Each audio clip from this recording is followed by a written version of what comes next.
Ini judulnya Seberapa Kecewakah Dirimu? Lalu mari kita belajar bersama dari sosok perempuan yang bernama Naomi.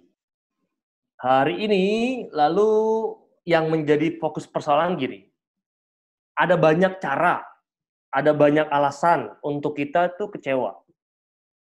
Ada banyak cara juga, ada banyak alasan juga bagaimana kita mengobati kekecewaan.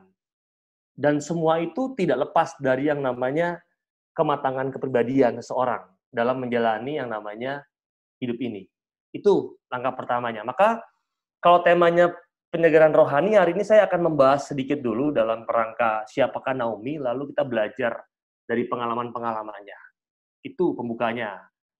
Lalu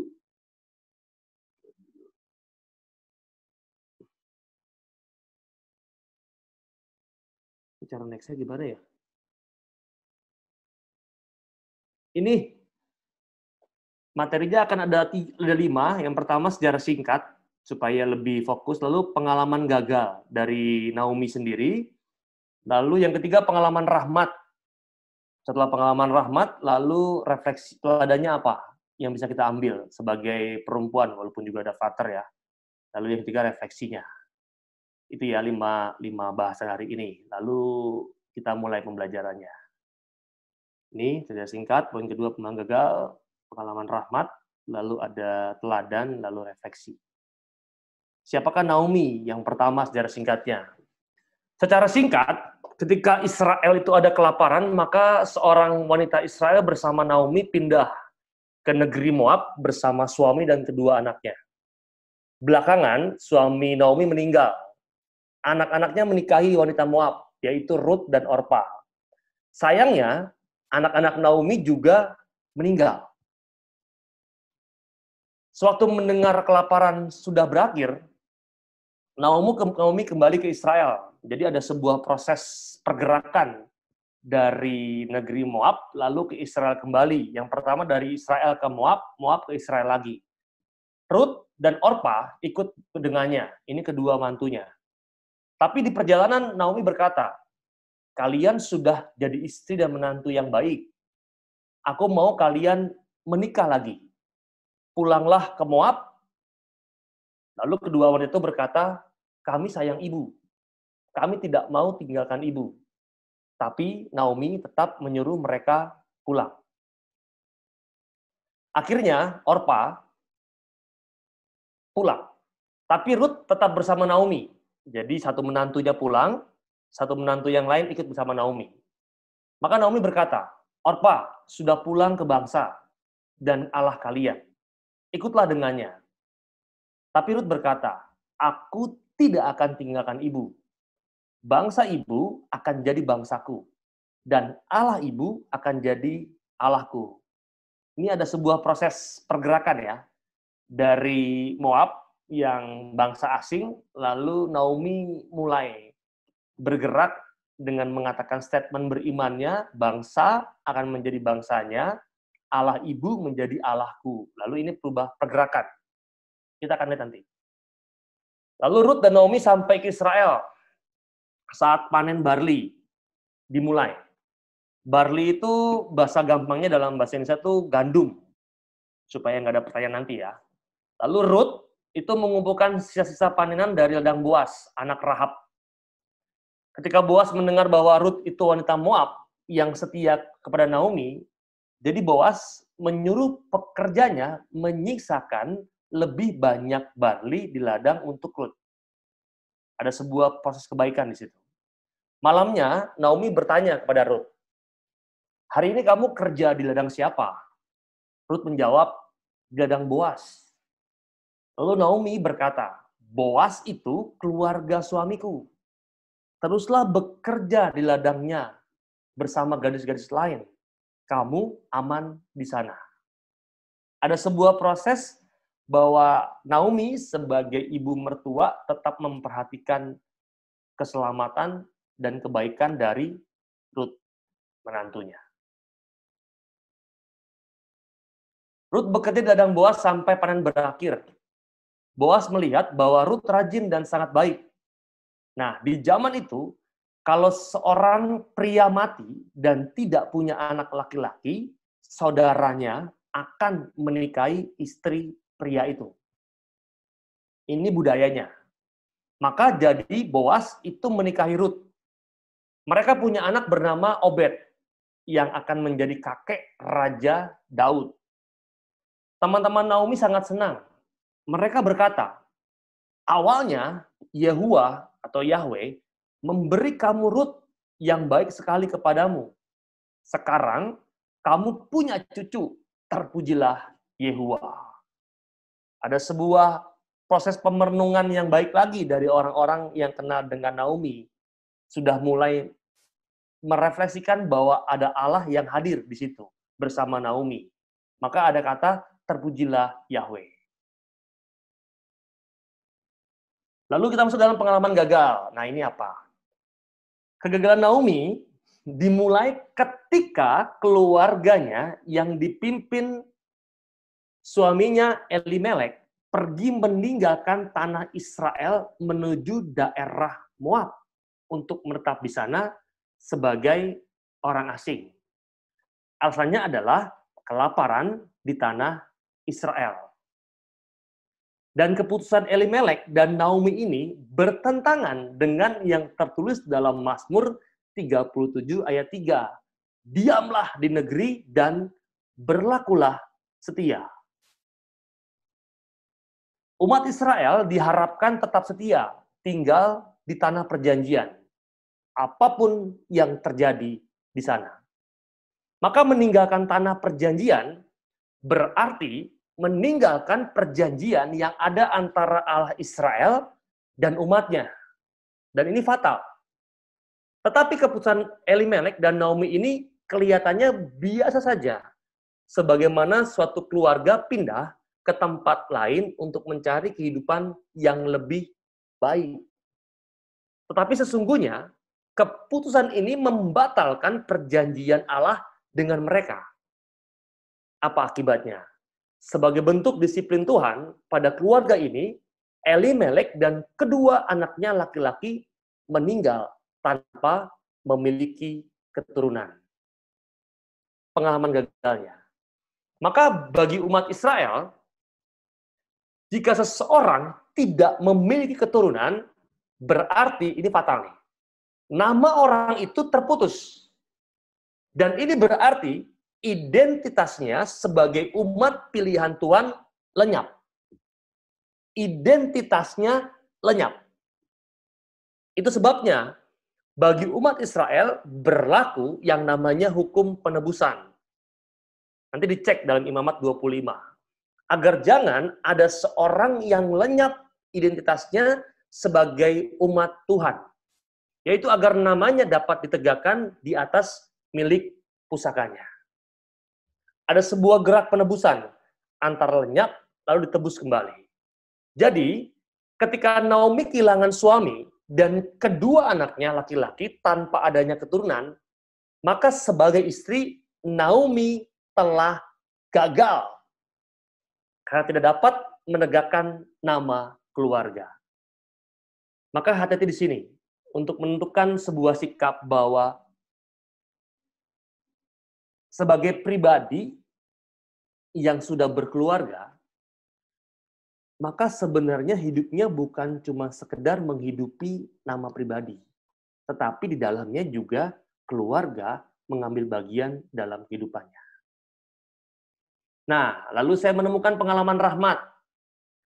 Ketika ditanya, Romo, pengalaman saya gagal terus. Oh tidak, pasti ada pengalaman Rahmat di balik itu. Nah, dalam pengalaman Naomi, sekalipun Naomi telah gagal, ia bangkit. Dan mengambil keputusan untuk pulang ke Israel. Walaupun motivasinya tetap soal makanan.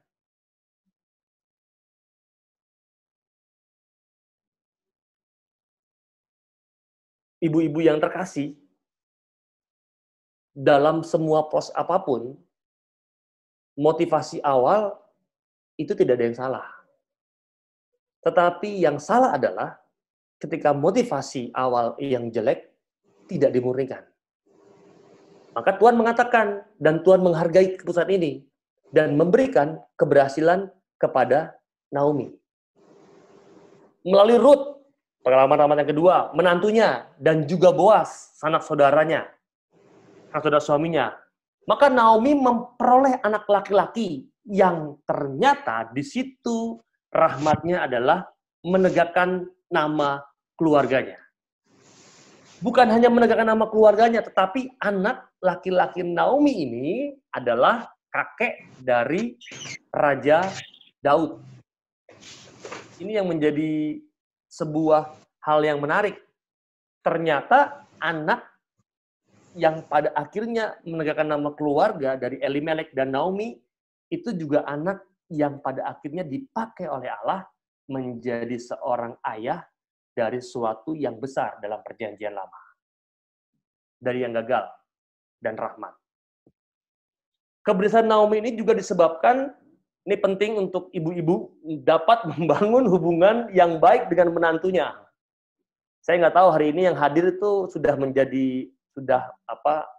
masih menantu atau sudah jadi mertua nih, saya nggak tahu nih. Pasti ada yang jadi mertua. Maka pertanyaan rahmatnya adalah ini nih. Dapatkah membangun hubungan yang baik dengan menantunya? Maka biasanya dalam sinetron Indosiar nih, ketika saya SMP itu nonton mama saya itu mertua perempuan dan menantu perempuan sering tidak cocok. Kenapa? Nah, ini saya temukan juga, semoga salah. Karena mungkin cara yang berbeda dalam melayani dan memperlakukan suami atau dalam memperlakukan kebiasaan dari anak dari mertua. Beda loh. Semoga nggak ngalamin ya, tapi kalau ngalamin bagus sih. Jadi pengalaman rahmat untuk belajar ya.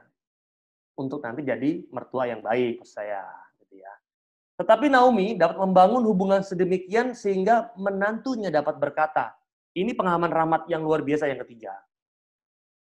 Ruth mengatakan kepada Naomi, bangsamulah bangsaku, dan Allahmulah Allahku. Kalau dikecap-cap dalam bahasa iman, ini perubahan geraknya luar biasa.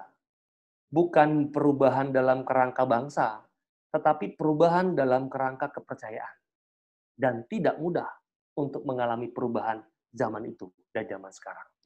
Maka kalau ada orang yang mencre jadi Muslim, pindah ke Kristen, ke Protestan, lalu jadi Katolik, terus jadi Hindu, itu pertanyaan besarnya itu loh. Ada apa dengan imannya? Lalu pertanyaan besarnya lagi, bagaimana kepribadian orang tersebut dalam hidup beriman? Itu pengalaman rahmatnya. Lalu teladannya apa yang bisa diambil sebenarnya sih ini?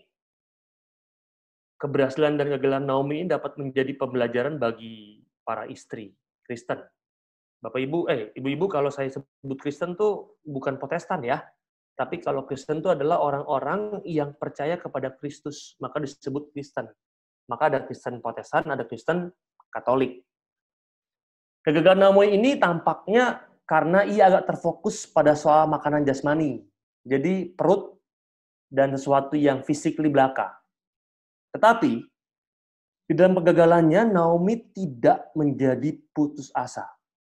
Dan ia tetap berbuat baik kepada orang-orang yang masih tinggal bersamanya, yaitu kedua menantu perempuan. Orang yang gagal itu, fokusnya tuh nggak bisa ke orang lain. Hanya mengatakan bahwa akulah orang yang paling hina. Akulah orang yang paling terkutuk. Maka fokusnya selalu saja self-nya, dirinya. Dan Naomi, dalam kerangka keteladanan yang pertama itu, orang gagal, tidak putus asa, dan tetap berbuat baik.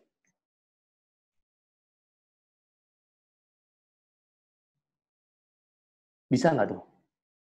Itu pertanyaan refleksi juga tuh bagi kita. Gagal, hancur, tapi masih bisa berbuat baik. Yang ditemukan adalah di Pamanukan ya. Gagal, hancur, lalu loncat dari Cipunegara. jembatan, lalu mati. Dan tidak heran banyak kasus kematian di Pamanukan itu karena stres. Dan matinya selalu saja membawa kedua anak atau anaknya yang masih SD atau masih bayi. Alasannya adalah supaya anaknya terbebas dari yang namanya penderitaan dunia.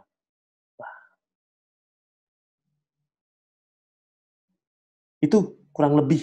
Lalu sebenarnya ketika ia mengajukan usul tentang hak penebusan, ia tetap memperhatikan kebahagiaan menantunya. Maka kebaikan ini itu mendatangkan hasil yang luar biasa bagi keluarganya. Maka dikatakan dalam Amsal 31 ayat 12, penolong ideal juga berbuat baik seumur hidupnya. Allah berbuat baik seumur hidupnya, tanpa melihat apapun dalam kehidupan kita. Maka dalam Mazmur dikatakan juga dengan sangat indah, Allah itu menurunkan hujan bagi orang yang jahat, juga orang yang baik. Menurunkan panas bagi orang yang brengseknya minta ampun, sama orang yang sucinya minta ampun. Maka istri yang tak jemu-jemu berbuat baik kepada keluarganya, nah ini teladan yang kedua, pada akhirnya akan mendatangkan hasil yang luar biasa.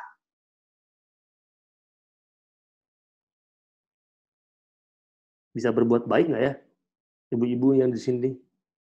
Kalau sudah suaminya itu di PHK dalam rangka COVID yang sekarang ini, lalu apakah perlakuan masih sama atau cuma sekedar berpikir tentang hal yang fisik di belakang? Nggak bisa shopping lagi nih, nggak bisa belanja lebih lagi nih untuk keluarga dan segala macam. Berbuat baik tak jemu-jemu akhirnya mendatangkan hasil yang luar biasa. Maka dari seluruh pemerenungannya, pas 20 menit ya hari ini ya, pertanyaan reflektif sebenarnya sih. Bagaimana dengan hidupmu sebagai seorang perempuan dalam menjalani hidup? Pasti seorang perempuan dan seorang pria itu beda. Terlebih perempuan lebih condong ke feeling. Laki-laki, tidak semua laki-laki, itu lebih condong ke thinking. Maka setiap keputusan yang diambil oleh perempuan dan laki-laki selalu saja punya kacamata yang berbeda. Lalu kalau mengeluh, apa alasannya mengeluh? Ketika kita berkaca dalam pengalaman Naomi hari ini. Kurang gagal apa Naomi? Wah, bukan kurang baik apa Naomi. Kurang gagal apa Naomi sebagai seorang ibu, sebagai seorang mertua. Saya punya umat di Indramayu, mungkin beberapa kenal, yang kehilangan anak 1000 hari yang lalu. Sampai hari kemarin masih misa arwah 3 tahun atau 1000 hari kurang lebih, masih mengalami kesedihan yang memuncak dan tidak mudah untuk melepaskan seorang anak. Lalu kalau memandang dari pengalaman itu, bagaimana ya yang dirasakan oleh Naomi? Kehilangan suami dan kehilangan 2 anak laki-laki. Yang notabene zaman itu laki-laki adalah pemegang keturunan. Lalu kalau mengeluh hari ini, ibu-ibu yang terkasih, apa alasan mengeluh yang paling sering dialami? Nah, pemerenungan yang kedua, bagaimana memandang permasalahan dalam hidupmu?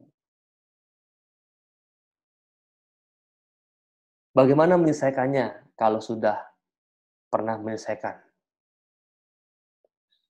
Pertanyaan kedua ini lebih condong tentang kematangan kepribadian sih. Beriman itu akan mantap ketika seseorang itu punya kematangan kepribadian. Hidup doa yang sederhana, yang saleh sekalipun, akan mantap ketika dibarengi dengan kematangan kepribadian yang luar biasa. Dan pertanyaan reflektif yang ketiga, berkaca dalam pengalaman Naomi adalah seberapa bersyukur dirimu sekarang ini.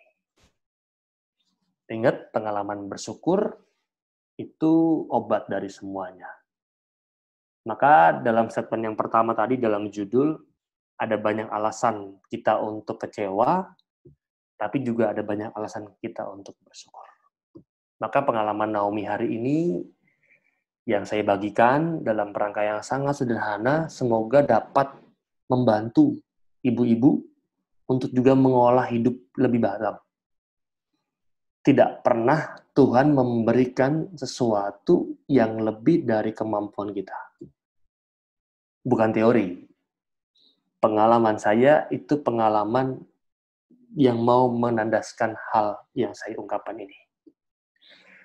Maka terakhir terima kasih untuk semuanya. Lalu sebentar lagi saya ada pemerenungan nih. Janganlah engkau gelisah karena timbulnya gagasan yang bukan-bukan mengenai apa yang ada di dalam hatimu.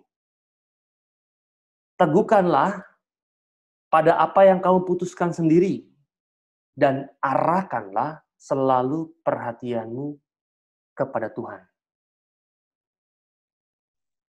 Unsur pemenuhan yang pertama itu gelisah yang ditimbulkan dalam hatimu, walaupun itu yang aneh-aneh, tapi berani untuk memutuskan keputusanmu dan selalu meminta arahan dari Tuhan.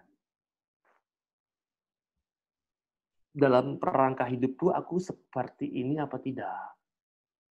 Lalu yang kedua, ini sesuatu yang saya suka dari Santa Teresia dari Kalkuta. Sebuah pengorbanan untuk ibu-ibu nih yang katanya sering banyak berkorban untuk keluarga, sebuah pengorbanan yang sejati harus ada harganya. Maka tidak ada pengorbanan yang tidak ada harganya. Selalu ada harganya. Apa itu? Harus sakit. Bangun pagi. Bangun anak, masak, ngepel, nyapu, dan sebagainya. Pagi hari sebelum suami dan anak-anak bangun. Harus mengosongkan diri kita. Dan buah dari keheningan adalah doa. Buah dari keheningan adalah doa. Buah dari doa adalah iman. Buah dari iman adalah kasih. Dan buah dari kasih adalah pelayanan. Dan buah dari pelayanan adalah kedamaian. Maka kata kedamaian, orang yang bisa berbagi dalam pelayanan, harusnya itu melewati fase ini. Orang bisa berbuat baik, orang bisa merasa damai, tetapi bukan dari buah keheningan, doa, iman, dan kasih.